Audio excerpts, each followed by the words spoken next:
Hey everyone. Uh, it's time for New Year's resolutions. In fact, we're 3 weeks into the new year, and some of your New Year's resolution is to buy a house, maybe for the first time. But you're not exactly sure you want to do that or if it's the best financial time. I'll say the market's ready for you, and it's ripe. But you have to be ready for it. So let's do some calculations and I have a handy dandy rent versus buy calculator that's fairly robust. And so I'm going to share my screen with you. And while I'm doing that, my name is Gary Nims. I'm with Windermere Real Estate, and I love sharing handy dandy videos that are helpful to you. So let's say we have an evaluation period of 5 years. Let's say we want to see if it's the best to buy or to continue to rent. There's a lot of different factors out there. So let's say your income tax rate is right around the 25% bracket. And let's say that your savings interest rate, you got to put a down payment down on that house. Say you put 20% down, and we're going to visit that in just a minute. You put 20% down, but you could instead keep renting and take that 20% and save it, put it in a savings account. There's some money markets that are doing really well, 4%, 5%. Actually, I have a money market that at the moment it's doing north of 5%. It's doing very well. But over the course of 5 years, is it going to continue to do 5%? A money market, I don't think so. But that's a whole nother subject. So let's say your savings interest rate is 2.5%. Your monthly rent is $3,000 a month. Now, the average monthly rent for a condo right now, about $2,600.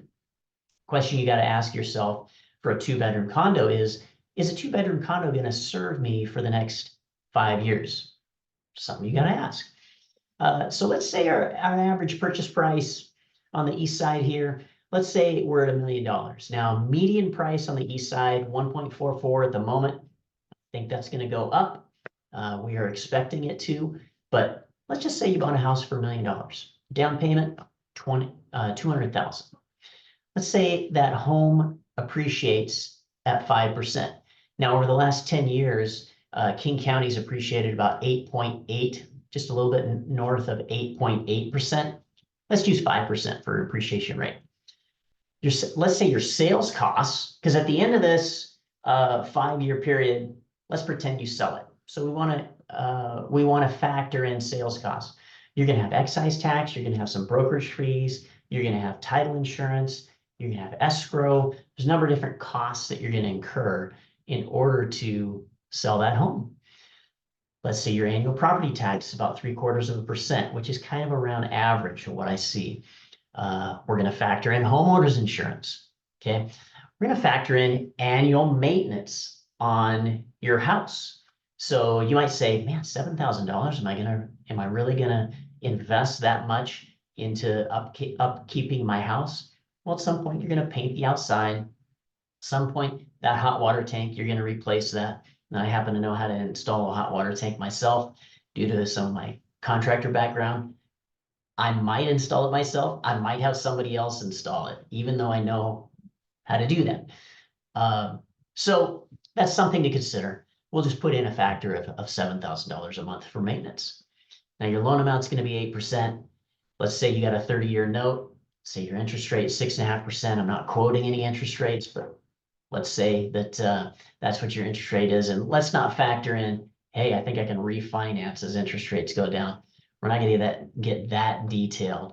But my monthly mortgage payment, somewhere around 5K.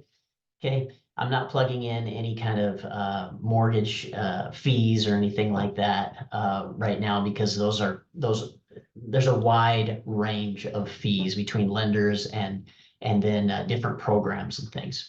So total rent costs, I'm going to spend $192,000 in rent. That rent is going to increase at a rate of 3%. Just going to say it does. So the net cost of renting, you're going to save some interest on that down payment. Instead of, in the rental scenario, you're going to take that down payment. Instead of having a down payment on a house, you put it in a savings account. Okay. Now your down payment, $200,000. You're going to pay some mortgage payments. You're going to pay off that loan at the end of the sale. we're going to say that you have 80K in property expenses, costs of selling, total tax savings, the future value of that home, let's say 1.276. And so the net cost of buying is 85,000, but the benefits of buying by the time you're done is 80,000. Now, where's the break even point? What if I had that home for 4 years? Okay, I got the home for 4 years. That's still better to buy. Okay, let's say I had the home for 3 years. Better to buy, but this is really close. Okay, with all of these numbers factored in. And again, reach out. I can plug your own specific numbers in. Valuation period of 2 years. Hey, better to rent. So if you're only going to be your home for a couple of years, it's better to rent in this scenario with these numbers. Now, if I tweak these numbers around, it might be better to rent if you're going to be in your home just for 3 years. General rule of thumb, if you're going to buy a home, better be there 4 or 5 years is a general rule of thumb. So anyway, hey, I hope that's helpful for you guys. And if you have any other things that you'd like me to address in regards to real estate, I just thought, hey, we are beginning our New Year's resolutions. There's some folks out there that have never bought a home before, or they don't currently own a home, and they'd like to run some numbers and decide, does it make financial sense in today's, well, what you might call higher interest rate environment? If it makes sense to buy, look me up and I'll run the numbers for you. Thanks, guys, and bye for now.